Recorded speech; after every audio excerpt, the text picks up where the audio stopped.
Previously on Historical Geocaching, I'm visiting the Huron Lightship in Port Huron, Michigan. Most recently, our tour guide has shown us the mess hall and crew quarters.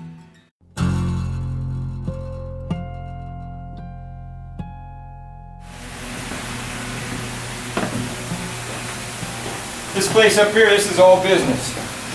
It's, of course, all of this up here would not have been here during regular ship days. This is the machine that raises the anchor. That anchor weighing 6,000 pounds takes a lot of muscle to bring it up.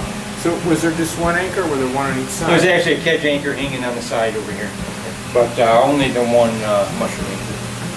And they would use. They could run these individually or together. You see it's run off an electric motor, but that electric motor prior to 47 would have been a steam engine, probably a reciprocating steam engine.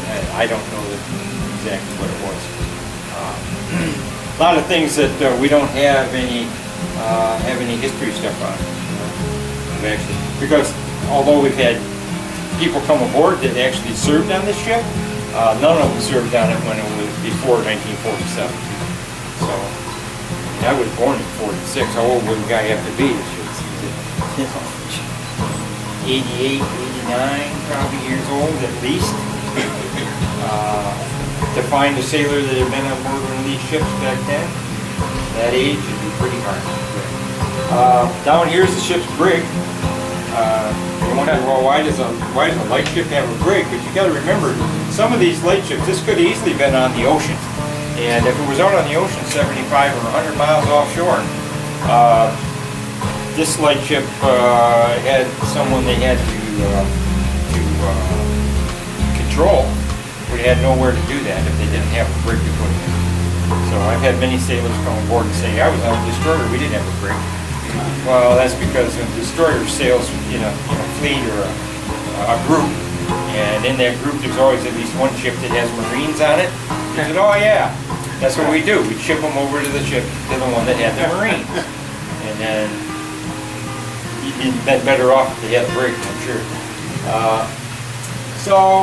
Forward to here, this area up here is called the manger. And the reason it's called the manger is because it's just a traditional name for it. During the time of sailing ships, this would have been where the livestock was kept. Really? Yeah, because they didn't have refrigeration. So if you wanted fresh meat, you had to have livestock. So they would have had pigs and sheep and chickens, and we have chickens and platypus. We're not very sure. But they would have been up here. And if this were true, if this were a sailing ship and the livestock was here, the sailors would have been hanging their hammocks right in this area, because that's the way it was when you were sailing on a ship back then. But they still call it the manger, but basically it's a waterproof area that the hawse pipes for the chains come up through. So in rough weather, they would take on some water through those hawse pipes. So it's all weather tight along the bottom, and on the other side of here, there are drains, so that any water that come in and go to the outside and drain through. So you're welcome to come up here and take a look at what this looks like. So you got looks like a workbench here too. Yeah, it's a work area. You've got working mechanical stuff here, so you got to have a handy workbench to work on it. You notice this has 360 foot of chain on it, and the other side has 450 foot.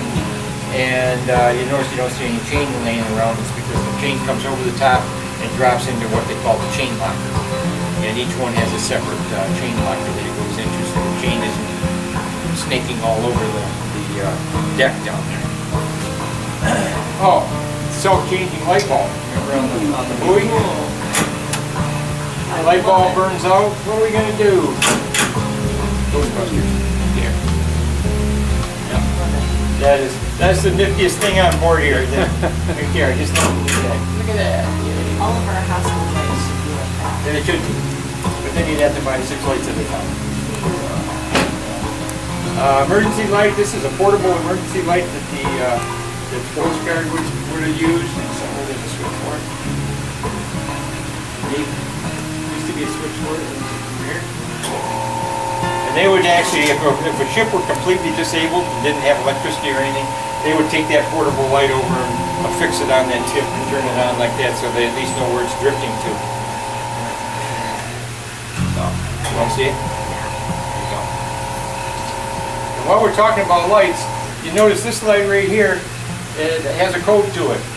It blinks at a short and then a long. Ready? Go. Short, long. It's an A and a code. But the reason it does that is that every light that's put out there by the Coast Guard has something to identify it, and they have different codes. Might be too longs, might be something. But say this was on number 11. It was, if you looked at the Coast Guard light list, which comes out every week, you look down there and light 11 in the Huron cut because it's short and long. Well, if I'm looking at long and two shorts, then I know I'm probably in the wrong lake or something because it's not right. That's that. If you look at that one up there that spins, it's a Harbor Beach light. It says on it flashes white for 4 seconds and red for 4 seconds. I think it all should say rotating. In the light list, it would have said rotating, right? This is I told you about we had a beacon, a direction finding beacon. This is a direction finding antenna that would have been on a ship. In fact, it was on this ship right here, the Marigold, and get a good picture of that. The Marigold in the Detroit River, and you can see that on top there's our antenna. And they would have used that for direction finding to different beacons. And then they would look at their thing, and it would have so many degrees on it, be able to tell them where they stood from a certain beacon.